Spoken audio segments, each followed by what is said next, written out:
It's very strange to be back here. It's been a few years, and I think a lot of us in the room are encountering each other for the first time since before the pandemic. So welcome back to all the old faces, and welcome to all the new ones. We're here to talk about something that's actually probably only really arose in the last few years as a topic of conversation, which is this notion of Web3 and the metaverse and seeing how this applies to travel. So thank you both for joining me on stage today. We're going to start with the bare basics, and I want to ask each of you how you personally define Web3 and the metaverse. So Martha, we'll start with you. Well, I think at the most basic level, Web3 kind of defines all of these new technologies that are built on blockchain. So that includes everything from cryptocurrencies, NFTs, metaverse. But to me, the real meaning around Web3, and I think a lot of the Web3 network would say this, is it's all about community. And specifically in travel and hospitality, using that technology to engage your guests in new ways, improve the customer service journey, the customer experience. So yeah, all centered on community. Wonderful. And Tom, what about you? Well, I mean, Web3 and metaverse are separate things, really, although they often come together. So probably start with the metaverse, which is not people sitting there in VR goggles, despite how many earnings calls from Mark Zuckerberg and Meta you've seen. Metaverse is really, it's a interactive layer sitting across reality. It probably describes the moment when that interactive layer becomes as important as our physical lives. That interactive layer already exists. People spend most of their time on their smartphones these days. I think I spend 7 hours a day, according to my iPhone. But it becomes more pervasive as augmented reality technologies and virtual reality technologies just become a more standard part of the consumer experience. And then Web3, I mean, the metaverse will probably be built on the blockchain, so Web3 are fundamental metaverse technologies. So we're here today to basically talk about the overlap between Web3, the metaverse, and the travel industry, and that's where I want to bring the attention today away and ask you, Martha, what was the first moment that crystallized the opportunity for Web3 within the travel industry for you? Sure, well I think, so I come from a Web3 background prior to getting into hospitality, but when we launched our Day Away platform, core to our company was focusing on the customer experience, personalization for them, and kind of learning more about their needs and frustrations in the industry. So when we were learning that they wanted, experience above all else, personalization, flexibility in loyalty programming and membership, it became really clear that blockchain could kind of solve a lot of these frictions within the industry. So we are starting with a blockchain-enabled loyalty program that is cross-vertical. So right now we have primarily experiences at 5-star luxury hotels, but our guests were telling us, they're just as inclined to want to book experiences with private yacht companies, F&B experiences, luxury retail experiences. So we're kind of expanding our offering of experiential inventory and building this blockchain-enabled loyalty program that would allow tons of transparency and flexibility in how they redeem those points, and actually kind of converting those points into a digital asset with real monetary value. So in that sense, it's basically delivering a new notion of value to the customer base, as well as this idea of empowerment and also a sense of ownership over the loyalty program rather than simply being a member of it, an active participant of it. But then to take this conversation more to the idea of this notion of digital value as it relates to the real world. Tom, that's where I want to bring you back into the conversation. I mean, you have a comprehensive background in gaming where this notion of digital value is not a new concept, but what do you think it is that's crystallized it now in everyone's consciousness? Yeah, I mean, I suppose you just need to think that, to me, it would be absolutely extraordinary if in 10 years' time Gucci wasn't earning at least half of its revenue from selling us digital items to, augment our identities within that digital world. That would be extraordinary. So it's kind of dialing back from that, and you can see within gaming that already happens. If you look at Gen Z behavior, like what they're doing, spending time within Fortnite, I mean, Fortnite is a V-Bucks and skins economy. Okay, so you've got a digital economy that is running with its own monetary system, V-Bucks, and everybody is spending all their money on skins. Like, how can they dress up to look cool? How can they have the coolest weapon? And that's how they represent their identities, that's how they represent their value to the world, and that's just kind of built in. So absolutely, what Martha says. Yeah, I mean, just kind of building on that, I think, or even just scaling it back for travel and hospitality, I mean, we have similar beliefs that in 5 years, all of the major players in travel and hospitality will be launching their own tokens. All of their loyalty programs will be enabled using blockchain and NFT technology without the end user even realizing that that's what's powering it. So right now there is a lot of speculative trading around metaverse PFP projects, you know, kind of this JPEG selling for millions of dollars. But, you know, in some of the conversations that we're having today, just getting the industry to realize that that is a very small use case of all that's possible for blockchain in the next 5 years, the next decade, that so many people are going to be interacting with NFTs without even realizing it. Absolutely, and I think, sorry, I'm just going to build on that again. Please. Are you going to get to ask any more questions, Marissa? We're just going to talk to each other. Yeah, I think, you know, the technology works when it disappears into the background. Like, nobody's got any interest in blockchain. Consumers certainly don't, or understand what blockchains are. They're interested in what it does.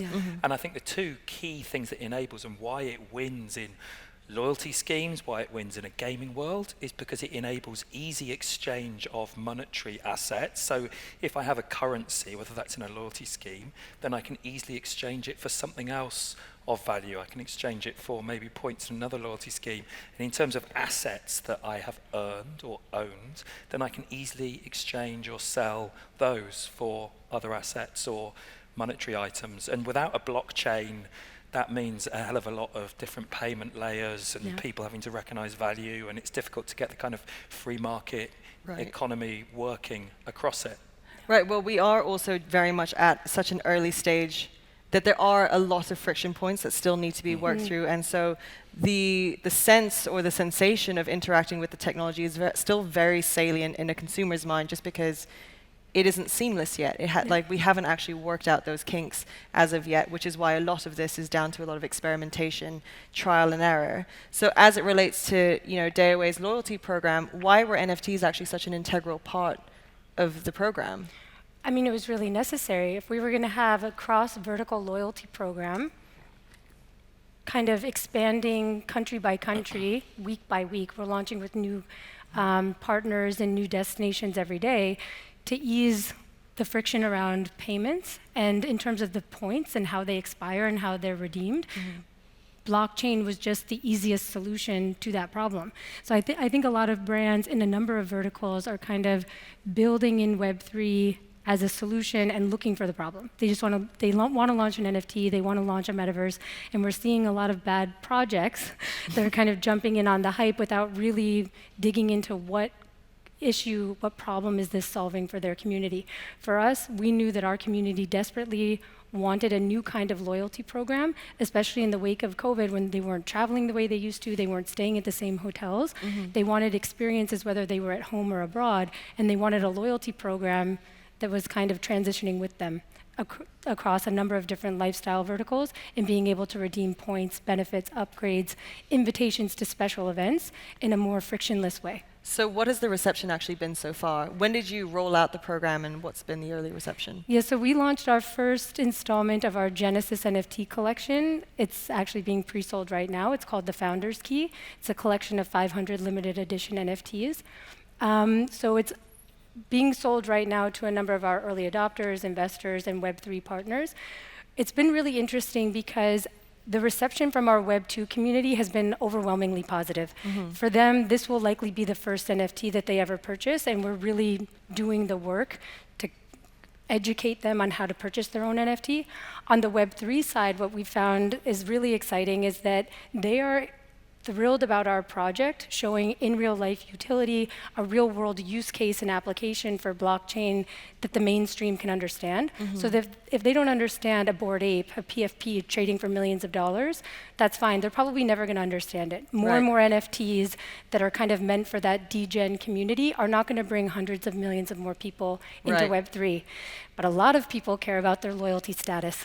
And you start showing them that their points now have real monetary value on an open marketplace. This might be the bridge that brings hundreds of more people into Web3 from some of the loyalty programs of the biggest hospitality giants in the world. Right. And I think in Web3, that's our ultimate goal, Yeah. is mainstream adoption. So one of the core characteristics of it is actually very much its transactability, the ability to use the value of the NFT to actually redeem something that the customers consider worthy of their participation. Exactly. But then again, when we're looking, at this as a whole, the vast majority of efforts within the NFT space have largely been marketing plays, and it begs the question of how do we apply this technology to something beyond marketing? How do we apply this to other realms within the travel industry? And that's a question that's open to the both of you. Okay, I'll take it. How much time do we have left? I think so. I mean, there's loads to unpack there because I mean, if you're talking about using the metaverse for marketing, then I mean, just really kind of simplifying it. Right now, the metaverse doesn't really exist. There's not a lot of people who spend time in metaverses, but there's a lot of people who spend time in gaming. So gaming is really the metaverse, and the metaverse kind of emerges from this gaming world. So what is there to do within gaming as a marketing opportunity, and how does that, as an organization, could that help prepare you for a world where people spend time within more kind of open metaverses with more experiences other than just kind of centralized around the game. So I think that's something really important to think about when you think about marketing. So metaverse strategy kind of starts with gaming. And a company that I work for, really interesting, Anzu, who do billboards within the metaverse. I mean, lots of new kind of advertising tactics that become available within the metaverse. The second part of it around kind of NFTs. I mean, there's obviously the idea that we should be selling some cool NFTs or giving our customers some NFTs. I mean, Martha can talk much better to why that they might have value or what you can do there. I mean, there's obviously a play there. I think the most interesting side of it, and this is building on the loyalty point, is around customer data. And actually, that's really fundamental to everything that you do. I mean, a lot of what you do as a business within marketing, contacting consumers. And it's understanding the shift from a Web 2 to a Web 3 world. In Web 2, fundamentally, you have centralized pinch points, which are the social media platforms who aggregate consumer data and then charge you to use that to advertise to your customers. And that's the Web 2 play. If you look at every big Web 2 business out there, they're ad businesses fundamentally. Web 2 is an ad game. My background is ads, and that's what I kind of found exciting about Web 2. In Web 3, we kind of shift to a world where advertising isn't as significant in terms of funding the world. And one of the reasons for that is that consumers actually have control over their own data. Right. So they can monetize and control their data. Maybe they use DeFi to do that. Maybe it's contained within their wallet IDs, within NFTs. But the data becomes much more consumer controlled. So you have to have a relationship with consumers via NFTs and blockchain. So in that sense, it forces businesses to interact with their customers in a different way, because rather than effectively data harvesting, they now have to quite literally ask for the consent. Yeah. But it begs further questions as to whether that's actually a world we want to live in, where we do want to empower people to potentially sell their own data, and whether people are equipped enough to make the right decisions in that respect. It's the side of both coins. Like, this could also go awry in its own way. Yeah, I mean, as a consumer, you can opt out. I mean, right now you have increasing opportunities to opt out with GDPR legislation, CCPA, whatever. But fundamentally, that's still what pays for a Web 2 world. In a Web 3 world, control is better. And Martha, with something like Day Away, I mean, obviously, NFTs and this Genesis collection are the first part of a much bigger Web 3 puzzle, especially given your extensive background in the space. So what else is there on the roadmap? Well, a number of things. I think we also need to be mindful of the state of the industry now and how much of the roadmap that we put on our partners right from the beginning. We think the loyalty program as a Day Away branded initiative is really easy for our hotel partners to understand. But I've been really encouraged by how many of them are coming to us asking, fundamentally, what can metaverse do to improve the customer experience and the guest journey from the discovery process all the way through to retention. So I think what I see coming next is, yes, building a hotel in the metaverse, all great, marketing, advertising value, but really how are guests ultimately in the future going to be kind of doing their research beyond Instagram, Facebook, and Google, and now realizing that like this hotel is opening in a year, I can now go and interact with this brand in a virtual space and understand what is important to this hotel. Is it wellness? Is it art? Is it culinary experiences? And now you've got this pipeline of potential guests coming in through your virtual doors a year before you even open. The long tail marketing effect of that is extremely powerful. Then you could be using things like blockchain enabled memberships or loyalty programming to redeem lots of amazing experiences when you're on property at the hotel. And then of course, post-stay, you have this amazing community and this space where you're engaging with this community beyond just them being in your hotel. Because right now, after they stay at your hotel, maybe they follow you on Instagram, maybe they follow you on Facebook, maybe they open your emails, but probably not until they're planning their next trip. So this is a much more immersive way for hospitality and travel brands to engage with their larger community. So it basically takes, or it adds a level even higher on top of the, I guess, the travel inspiration funnel, and offers a much more comprehensive way of interacting with brands before they even enter into like, the booking phase of mind and the selection process. And it's also going to force them to actually, well, not force them, force is the wrong word, but allow them to consider a multitude of other factors when making their brand purchasing decisions. Yeah, I think what we're seeing, at least from our community, is that even when they're booking overnight stays, it's no longer about searching for the cheapest rate. They are traveling for the experience. And now that experience, they want it to be expanded beyond just staying in that hotel. Like people are all about buying into lifestyle programs now. And I think another interesting use case for hospitality is if the major players start considering tokenization, tokens that are powering not only payments on their platform and their loyalty program, but then how can you use blockchain to participate in these collaborative programs with other lifestyle partners, retail brands, F&B, and other hospitality groups. That's the kind of program people want to buy into now, not just this hotel's loyalty program. So they have to come up with a much more comprehensive marketing strategy that goes beyond the rate, the aesthetic of the place, and the general lifestyle brand that they put across. So then, Tom, how do you see that actually positioning itself? You know, given your advertising background in particular, how do hospitality brands need to change the way in which they advertise to customers?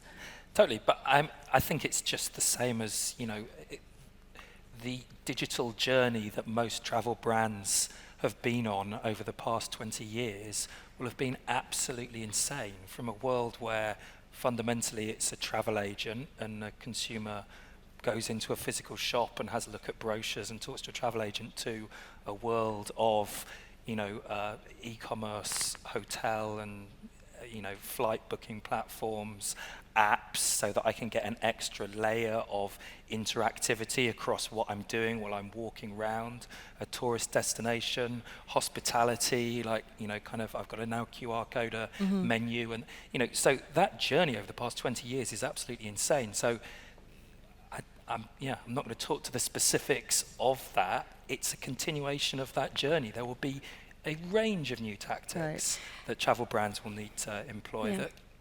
You know, it's a really great example of this. Long before, you know, kind of mainstream awareness of Web3, was Disney creating that wearable token when you were at Disney World or on their cruise ships that opened your doors, that purchased, you know, retail items, that allowed your kids to buy F&B running around the resort. I mean, that's not so different than using an NFT through a gated platform to buy things, book rooms, book travel. Imagine if all of that customer data, and this is something that we discussed on Monday, that digging into that personal data is incredibly important for the hospitality and travel industries right now, and that personalization. Imagine if all of those transactions for one user were stored on-chain. Everything that they're using that token to access, I mean, that's really valuable, powerful data and analytics. Which is something you alluded to earlier with the loyalty program, is adding that extra layer of personalization in a way that we haven't actually seen before, that at best we speculate and can kind of predict what a customer would want. We can now actually deliver with a fair degree of certainty.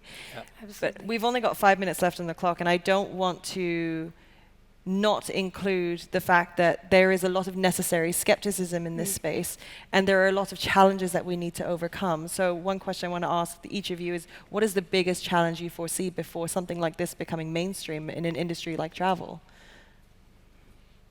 You go first. Go ahead. I mean, I think the biggest challenge for any of us entering travel and hospitality from the Web3 sector is education. Really, okay. I think a lot of our budget, marketing budget right now, will be in not only educating our Web2 community about why they should feel comfortable buying into this blockchain-enabled loyalty program, but at the same time spending a lot of our time with the Web3 community and seeing why they should kind of embrace a project like ours that isn't, you know, a PFP utility project, that really is providing that in real life utility, and that we could be building this bridge for millions more people to come into Web3. But the time educating, you know, an industry like hospitality and travel is intense. Yeah, I think education is a key component, because it is basically trying to distill the opportunity from the hype. And if there's anything we've seen in the last few years, it's that there is a lot of hype. Yeah. Tom, what do you think the biggest challenge is? I agree. I think a lot of Web3 in the metaverse is a solution in search of a problem.